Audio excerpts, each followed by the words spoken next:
Hey guys, what's up, and thank you so much for tuning in. Today's video is a get ready with me using all of these really exciting products. It's actually a makeup look that you guys have been requesting for a very long time. So if you are interested in seeing me play around with all of this super cool makeup and to create a warm, coppery, shimmery, smoky kind of eye that will go well with any skin tone and any coloring, then please keep on watching.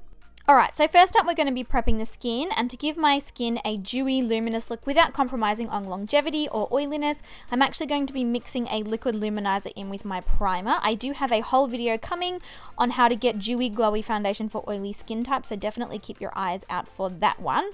For foundation, and to give my face like a bitch, I'm perfect kind of look, I'm using the NARS Sheer Glow foundation. Look how good that makes my skin look. Tell me in the comments, don't you think that this foundation makes me look perfect when I'm not? Moving on to brows, I'm filling them in using the GERARD Cosmetics Brow Bar to Go. As you can see, the darker powder on this is my go-to. It's a really nice cool tone. I do have a fair bit of trouble with a lot of brow powders being too warm toned and looking crazy against my olive skin tone. So yep, filling my brows in with this one. And then this is a bit of a controversial eyebrow gel. This is actually the Benefit They're Real Tinted Mascara Primer. But look at what that does to my brow hairs. It makes me look so hairy. And I know that that's a really weird thing for a woman to want in life, but girl, so good. So for Old Mate oily creasy eyelids over here, I'm using the MAC Pro Long Wear Paint Pot in the color Painterly today. Normally I go soft ochre, but it's a very warm pinky kind of eyeshadow look, so I'm going with this color. This stuff is bomb for preventing creasing and making your eyeshadows last. Then the eyeshadow palette that I'm using is the Urban Decay Naked Heat. I've worn this eyeshadow look in a bunch of recent makeup tutorials, so I was like, you know what? I'm gonna film it. So first up, taking this mid-tone warm brown. I will list all of the eyeshadow colors that I use down below, but yeah, that first mid-tone brown on a very fluffy, light, loose brush just as a transition color, and then I'm going in with this deeper reddy orange shade and very slowly building up this color, depositing the majority of it on the outer corner there to give a really deep shadow to that outer V area.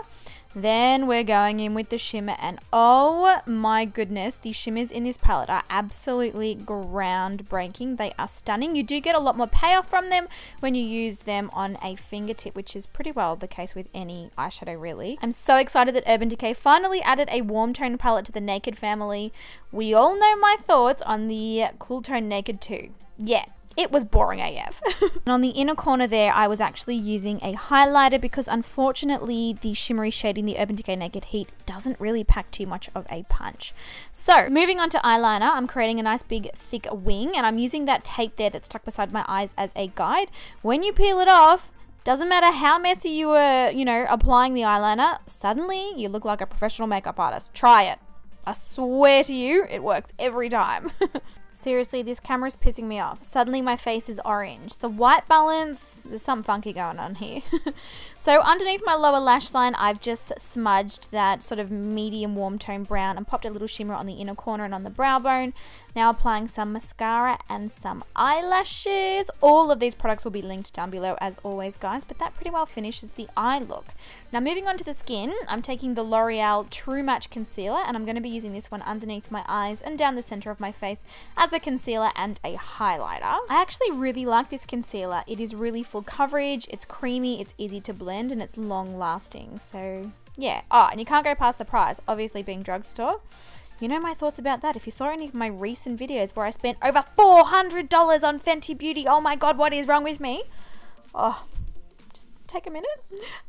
Drugstore prices at the minute are definitely a lot more friendly for my bank account. Ooh. Alright, so now that we've concealed all of our sins and blended that out to perfection, we're going to go ahead and set that powder in place. I'm using the Coty Air Spun Loose Face Powder. If you haven't seen my review on this one, I will link it down below. I do a 3-day wear test on this powder and let you guys know my thoughts. For bronzer, I'm using the Marc Jacobs bronzer. This is the one from the Coconut Collection. It smells like heaven, and I'm really impressed with the color. It's a nice balance between cool tones and warm tones, blends beautifully and lasts ages on the skin. Marc Jacobs, you have impressed me. This is gorgeous. I have such a small forehead already. Like, sometimes I wonder if my hair is going to grow down and connect with my eyebrows. Like, what is going on here? And of course, chiseling out that triple chin. You got to do it, girl. For my cheeks, I'm using the Sweet Peach Glow palette. I absolutely love how this thing smells. It is everything. Go into a Sephora and smell it, you will die.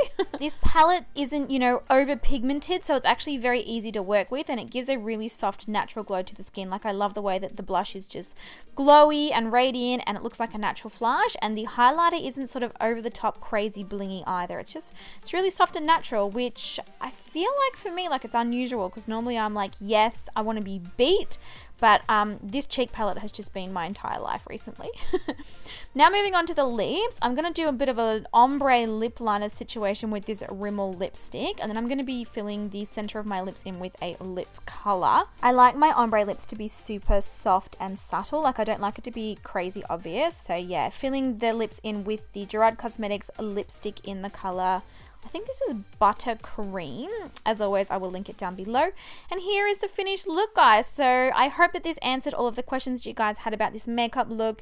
Thank you for requesting it for so long. I love you guys so much, and I hope you enjoyed the video.